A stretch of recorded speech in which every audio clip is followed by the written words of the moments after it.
Hello everyone, তোমরা সবাই কেমন আছো? আশা করি সবাই ভালো আছো। সকাল সকাল সমস্ত কাজ বাজ করে কিন্তু এদিকে আমি ভিডিওটা চালু করে দিলাম। তারপরে দেখো আলু সিদ্ধ এদিকে বসিয়ে দিয়েছি, আর কালকের ছিল বাসি ভাত। তারপর কালকের ছিল দুধ পিঠা আদা বেগুন ছিল, ওটা তো রেখে দিলাম। সন্ধ্যাবেলা আমি বেগুন পোড়া ভাত খেতে হবে। বেগুন পোড়া আলু সিদ্ধ এগুলা খেতে কিন্তু শীতের সময় খুবই ভালো লাগে।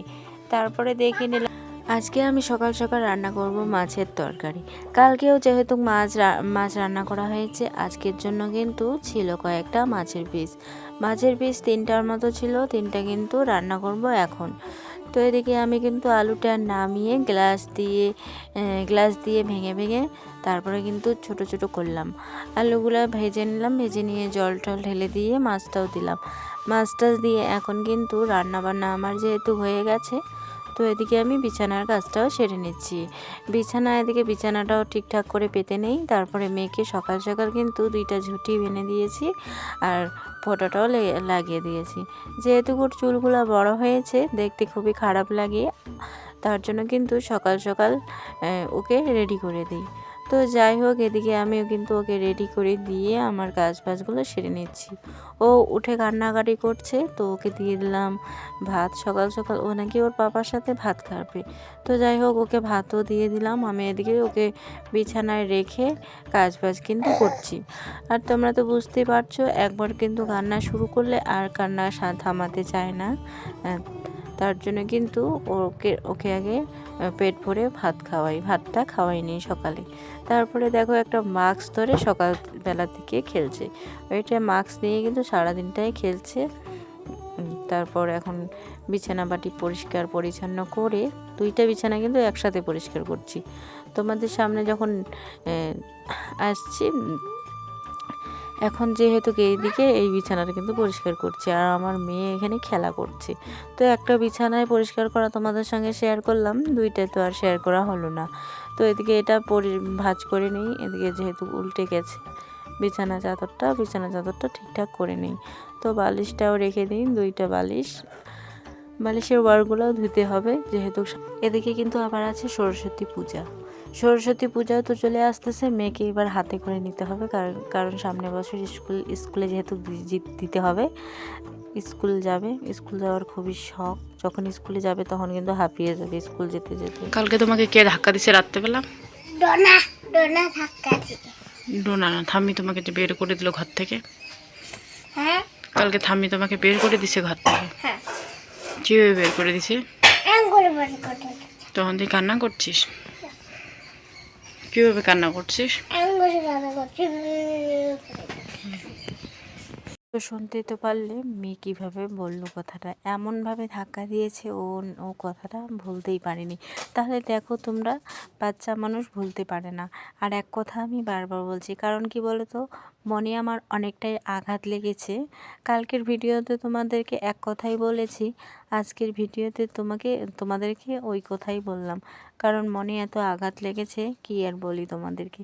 তো যাই হোক, ওগুলো কথা বাদে দিই। তো মানুষ জীবনে এরকম হতেই পারে। আবার যদি মাটা যদি না থাকে, তাহলে যে কী অবস্থা হবে একমাত্র উপরে থাকা ভগবানই জানে। তো যাই হোক, এদিকে কিন্তু আমি থাল বাসন যতগুলো আছে, কালকে যেহেতু গোলা পিঠাগুলো খাওয়া হয়েছে, গোলা দুধ পিঠাগুলা, তার জন্য কিন্তু থাল বাটিগুলো ওগুলাতে মেজে নেই এখন। তো আমি তো রান্না করতেই পারি না, তো তোমরা তো জানোই আমি ওগুলো বানাতে পারি না, তোমরা হয়তো জানো না। তো আগের সামনে বছর চেষ্টা করব, অনেকটাই চেষ্টা করব, বেশি করে দুধ নিয়ে রাখবো ওয়ালা কাকুর কাছ থেকে, যদি আর কি বেঁচে থাকি। আর মরে গেলে তো সবই শেষ। একটু বেশি বেশাই নিয়ে তোমাদের সঙ্গে দুধ পুলি পিঠা, মালপোয়া মানে পুয়া পিঠা, আমাদের রাজবংশী ভাষায় যেগুলো বলে,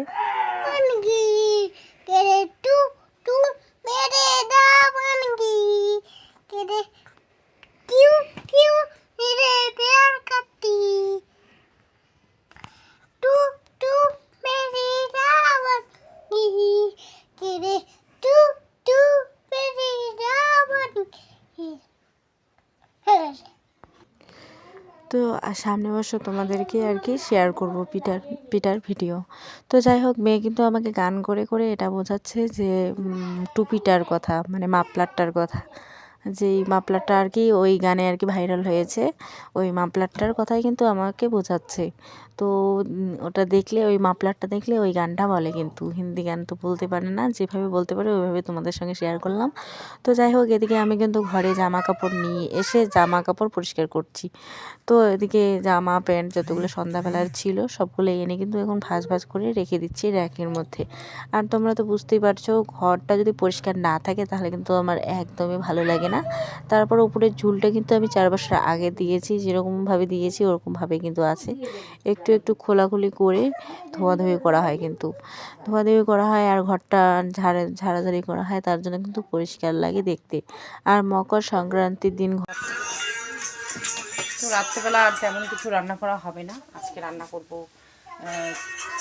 আলু সিদ্ধ, তারপর হলো বেগুন পোড়া, এরকম আর কি।